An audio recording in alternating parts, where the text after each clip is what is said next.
Hi guys, so for me it's been about a month since I've done any sort of video in terms of vlogging or artist video or artist talk, and that's because I've been on holiday. I also had, well, it was a very lucky month for me for August because I had 2 weeks jury service. I had a very short August in terms of working because I had a week's holiday, which I decided to go to visit my parents because I hadn't seen them for such a long time, and I wanted to go see some of my friends as well whilst I was down there in Somerset.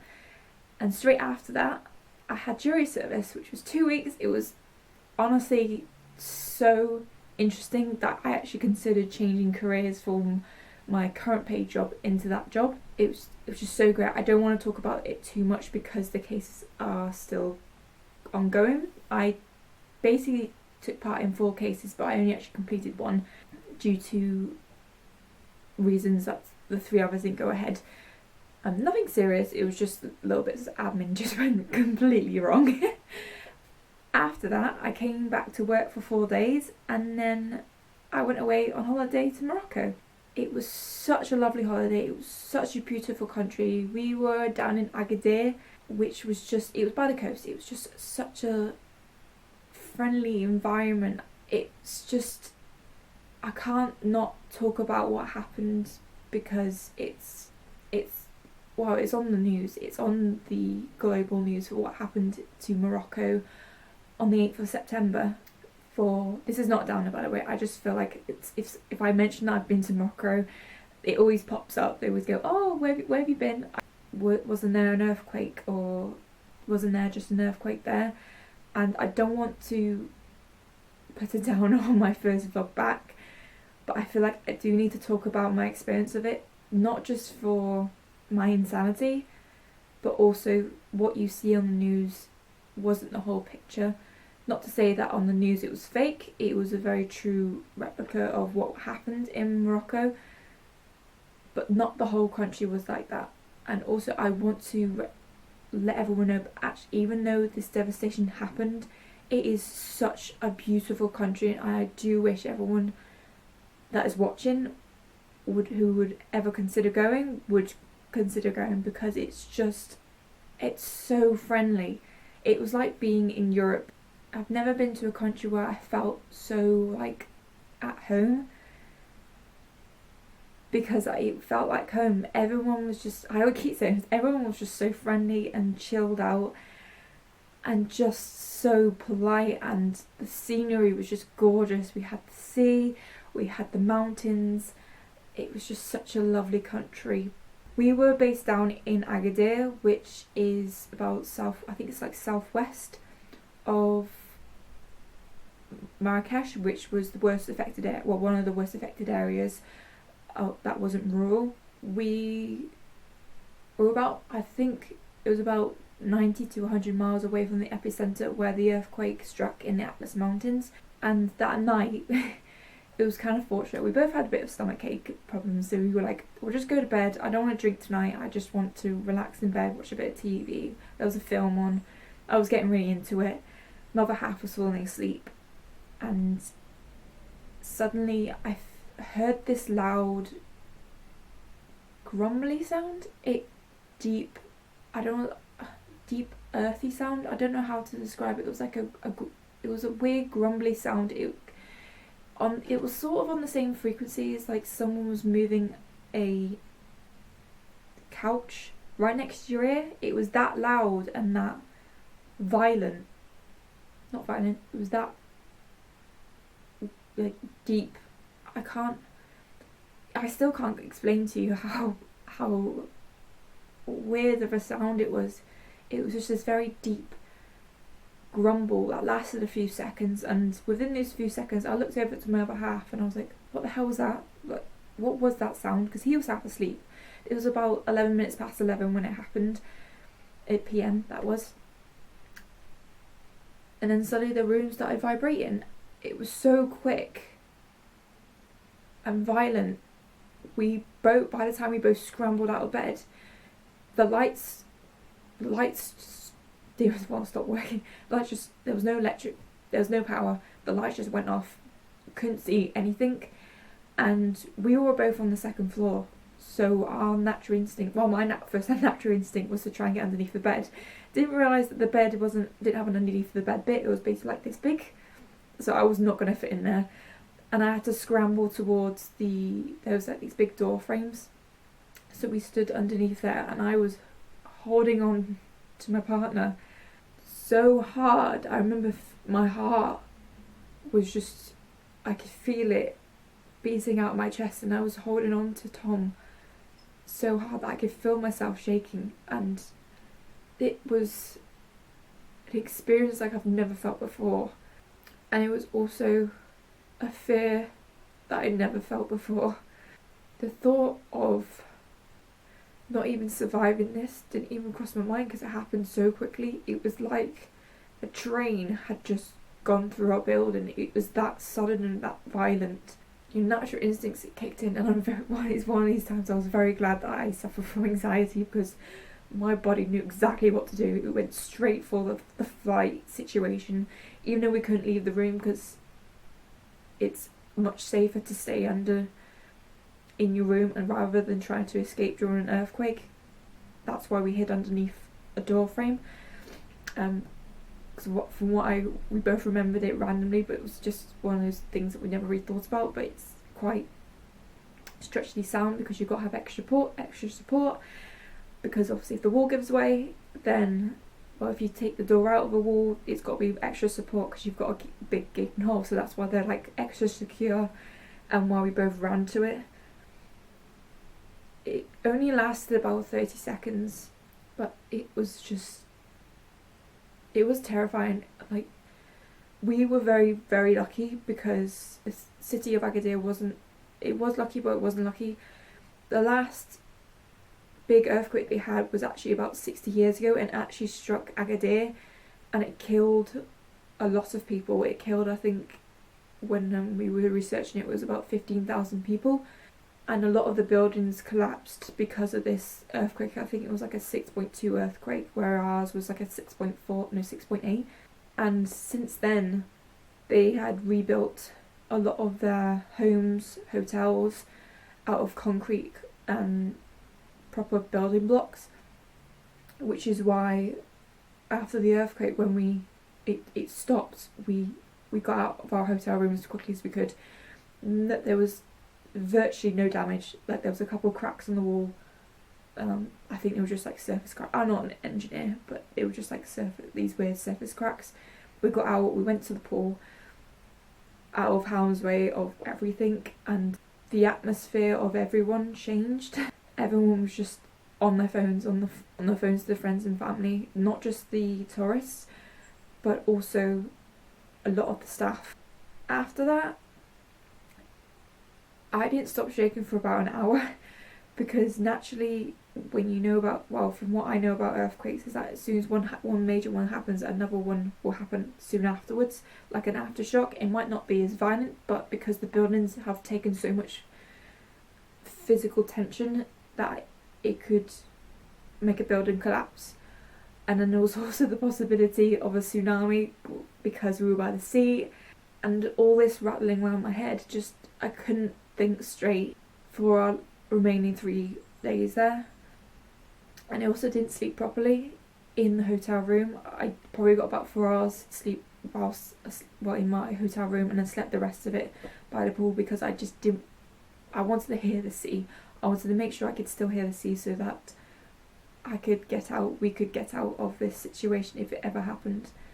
We didn't realise how serious the earthquake was, because on our half, because nothing was damaged or broken or no one got hurt, but I think 1 or 2 people cut themselves from because the restaurants and the bars were still open, the glasses must have fallen on the floor, and they might have it was only like minor cuts and bruises and stuff.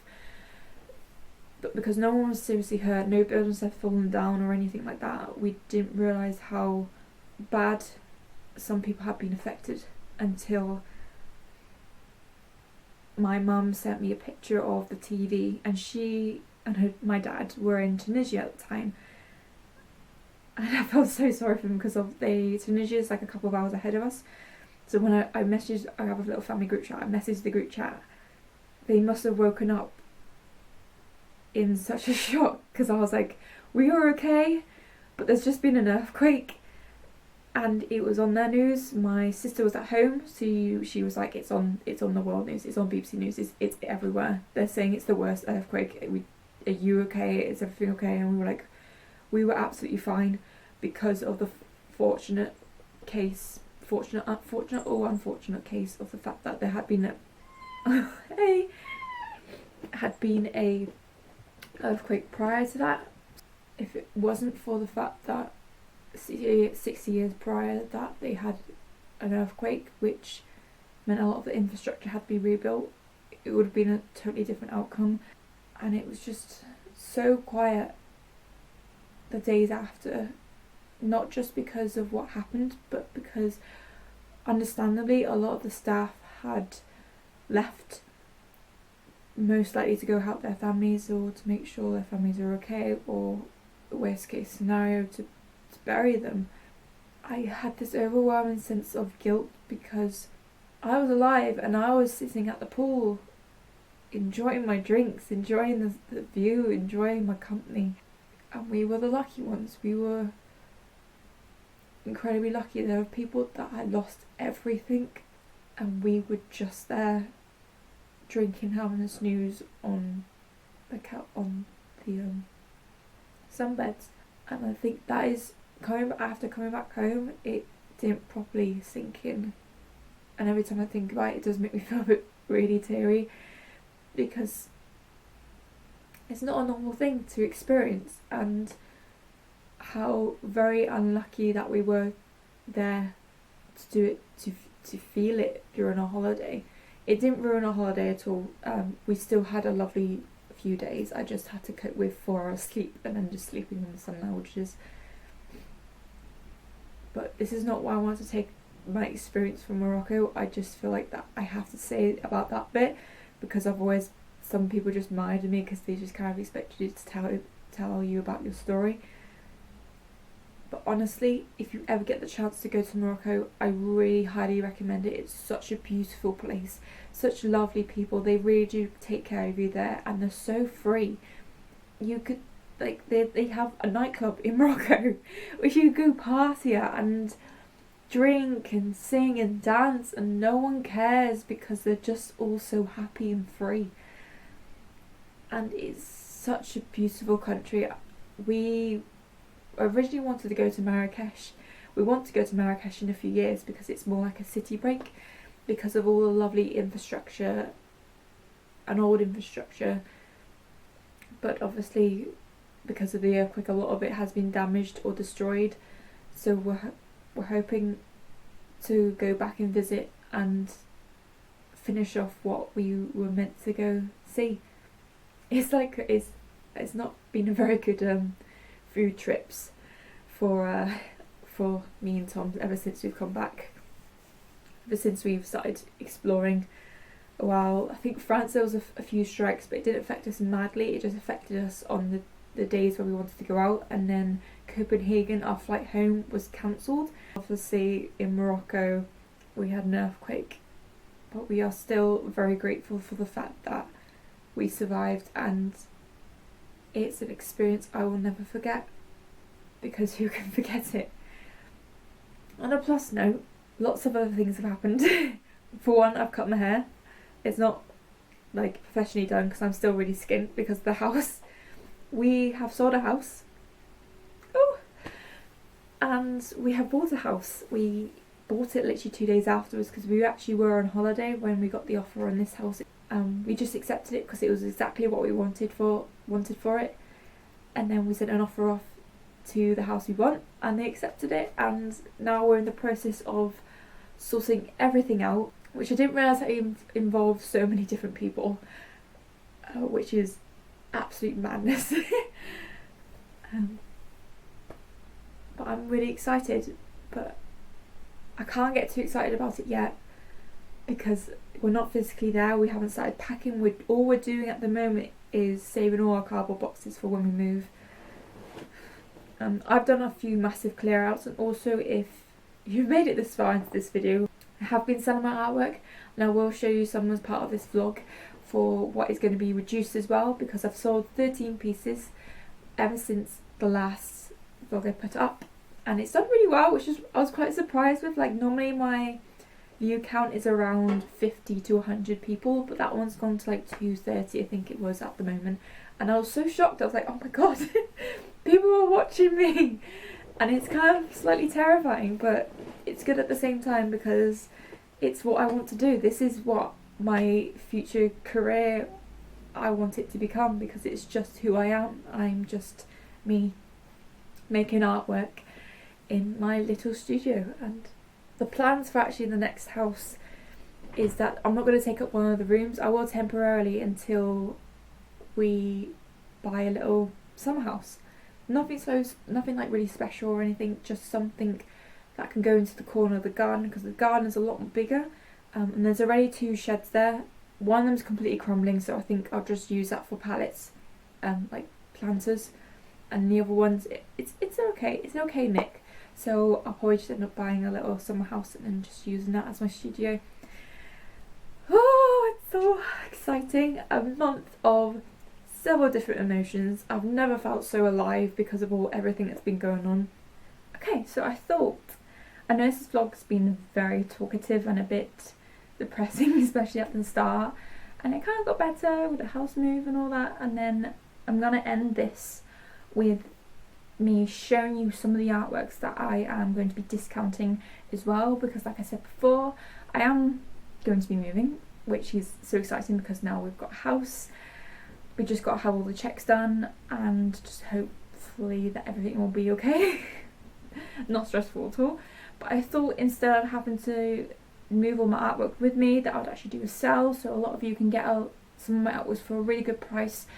It frees up my space for them to be able to create more artworks, as well as any money that I get from it. It will go towards art materials, and also you get a cool little artwork that is reduced in price.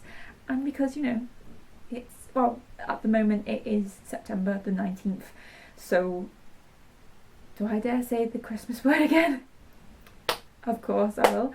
So I'm just going to run through with you a couple of the artworks that I'm going to be selling at a discounted price, because again, I want to shuffle along, get rid of some of the artwork, but I need it just to get some extra space. So this is a mixed media piece. It is a mixture of acrylic paint and oil paint with tissue paper. It's lovely and textured. This is a reaction from my original painting that I did when I was back at college, and how I managed to get most of the textures here. You can see I've put in bits of what do you call it? Masking tape across the sections, painted acrylic paint on the surface, and then went back over with oil paint to create this figure here. You can kind of see little bits of them, and the legs kind of draw around. There's a few little figures in the background as well, but they're much more distorted than the main image. And this was, well, primarily I chose blue because actually blue was the one colour I had left over, blue and some white, because I was a student and I was using the college's oil paints. And what I did was, you can see all these lovely bits of texture up here. When the oil paint dried, it started to flake off, and I thought, oh, that's quite cool. So I just started sandpapering it off, and it created these lovely marks where you can see the acrylic paint had dried and then the oil paint had gone into it, because it was quite a light paint colour. This is roughly a 2 size, give or take a few centimetres either way. And this is on MDF board, and I'm going to be pricing this at £60. It was originally, well, this type of artwork would be probably on for sale for about £2.10, but for £60 I think it's a really lovely adaptation of one of my final pieces that I did at college. It would look absolutely stunning in a frame with a little mount board running all the way around it. And I believe this one was actually influenced a little bit with Picasso's, I can't quite remember what the name of it was, but it was, I remember like being peasants, and it was a very blue painting I can't remember what the name of it is. I'm so sorry, but it's one of his most famous ones because I remember there being a foot and having to analyse it for art history because they were like, that foot is so special because it's it's just the warmest part of the painting, but it's also in perspective of the whole body and all that lovely stuff that you learn in art college. This next one is the lighting's everywhere. This next one is, I can't decide which way up I want it. This is a resin pour. So this was actually one of the very first ones I did on my channel. I do still believe I have the videos. If I find it, I'll leave it in the description box. But we've got some beautiful colours. This was actually made through a set called Peblico. I want to say Peblico, makes sort of sense. And I just poured them on top of a white background, and it made some just stunning, beautiful marks across it all. It was actually the first step into resin pouring, because this was all pre-made pieces instead of having to, what's the word, mix the colours in yourself and then pour it on. It was just in little pots that you just poured on, and it's just so stunning. I love the process, and I loved how simple it was of a step to get into, well, the resin world. And if it wasn't so expensive, then I would probably buy it more often. I do want to do another set of Peblico because I do think it's worth a whole video on my channel, because it's such a nice starting point if you have absolutely no idea how to use resin or how to mix it. It's literally just, you have a board, you pour on, done. I think when I bought the set it was about £20. Comparing that to acrylic pours, like acrylic pouring sets that have everything, it's about double the price of what an acrylic pour set generally is. So, but that aside, I'm going to be selling this one for £10, and usually I would sell this for £35. I will have to charge postage on this because it is larger than an A4 piece of paper, so that means I have to send it off in medium parcel size with Royal Mail, so it's about £6 postage. So £10 for the board and then £6 for the postage. It is roughly A3 size, so just a general good size. I think the tenner for the board is just a great little addition to it. You don't have to have it this way, you can have it whichever way you want it. You can go portrait, landscape. It's totally up to you how you want to display this. Again, I would frame it because it is flat, it is MDF board, and because it's resin it hasn't warped the board very much. You can see a little bit at the top, but other than that it's just a lovely little addition to the artworks that I'm discounting. Next we have another pour, but this one's acrylic pouring. I originally wanted to put resin on top of this but actually decided not to.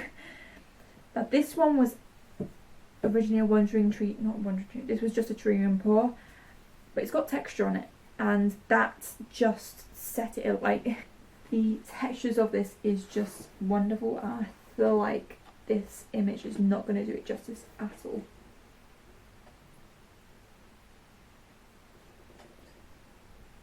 It's got a lovely composition of the pink at the bottom. So this is square. You might find it a bit harder to frame, and it is quite heavy due to the fact that I've poured so many pours on top of this.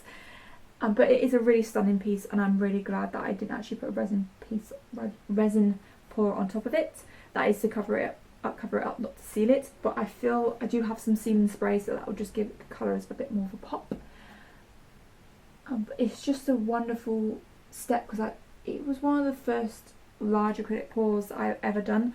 And I feel like comparing my smaller acrylic pours to my large acrylic pours, the outcomes are so much better when it comes to doing larger pieces, and especially on mount board, because look at that. Yes, it is warped slightly and you do have to frame the artwork, but on a canvas it's much more harder to move about because the type of pour, it's very porous, whereas this is just MDF board. I find it so much easier to work with.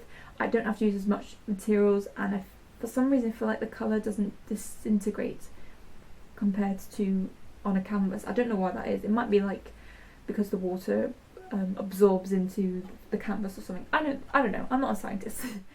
But yeah, this is another one. So this is going to be priced at £20, and this will be also £6 postage and packaging, because it will be a medium-sized parcel piece, because you can see all the individual lines. It is a little bit messy, but once again, you can have it whichever way you want it. You can have it this way.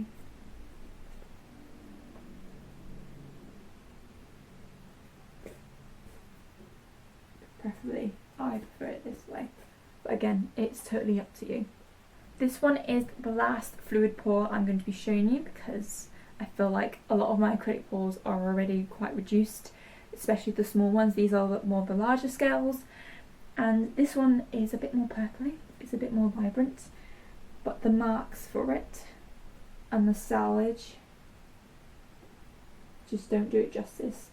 I will be sealing this one as well with my clear spray, because I feel like it's gone a bit too matte. Spray brings up the colours and just vibes it up a little bit. This is such a lovely use of different colours, and the sizing of it is quite nice, and sometimes if there's no pattern but the texture's there, I don't see why it can't be classed as a success. Got some lovely bits of cells running through it, and because the board is textured here, this is where the board is actually physically risen, and that is because there was a pour underneath it, and then underneath that there was just acrylic paint, dried acrylic paint I couldn't scratch off, so I decided to leave it, and as I've poured onto this, it's influenced the outcome of it. This one I will be really retailing at £10. Again, because of the size, it will have to be £6 postage, unfortunately, but again, it's just how it is. I can't. What's nice about this one as well is that there's little bits of where you can see the old pour coming through, and it's like green. I don't know if you can see it on here. This next one is a mixed media piece. It's a mixed media piece of oil paint and chalk and charcoal.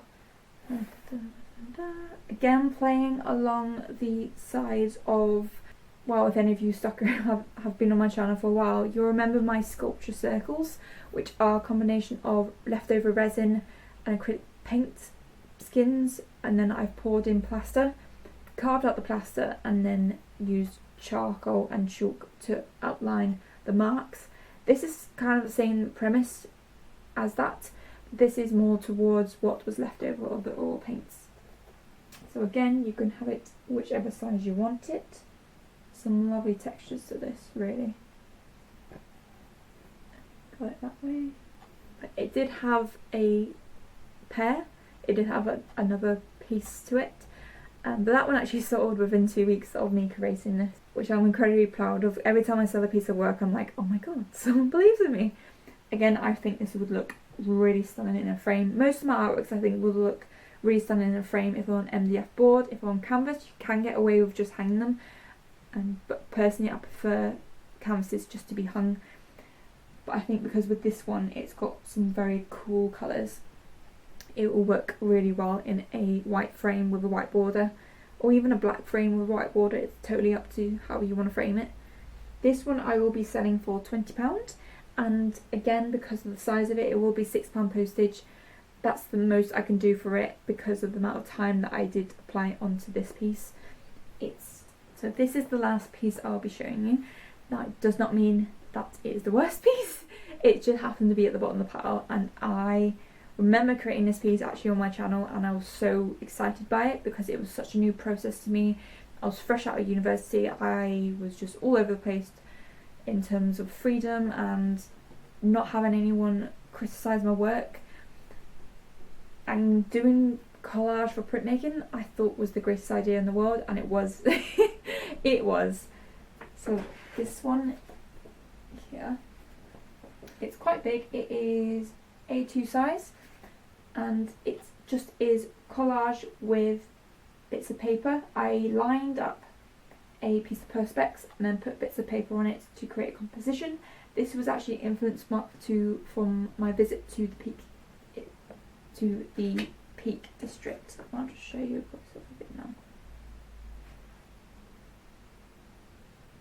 Got some wonderful marks running through it.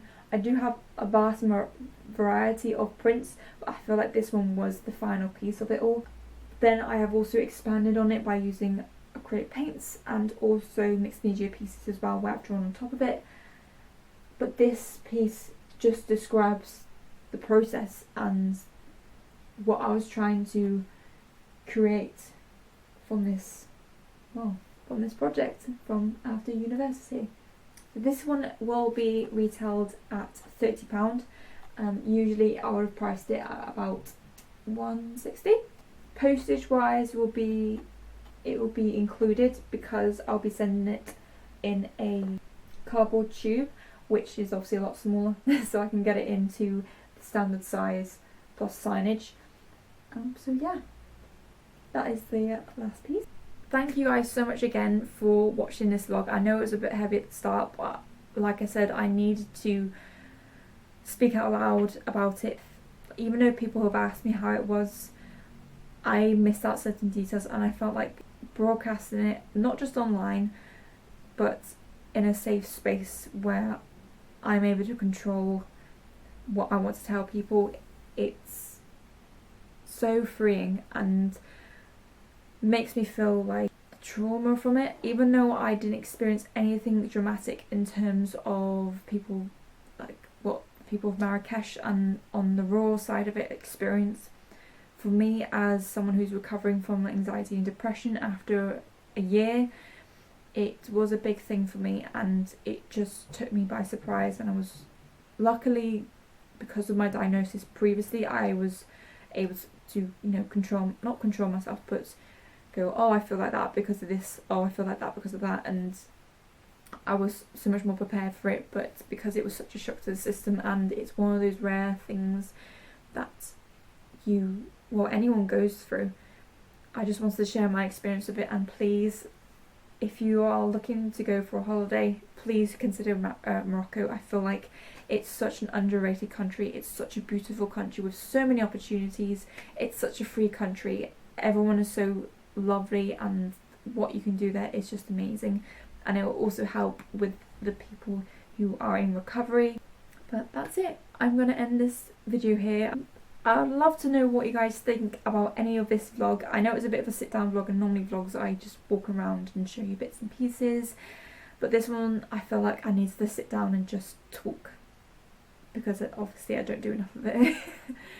But what do you think? Is there anything you'd like to comment on? Feel free to ask in the comment section below, but please be mindful of everyone else. If you like this video, please give this video a like and subscribe to my channel. There's also some more videos in my description box if you'd like to check them out.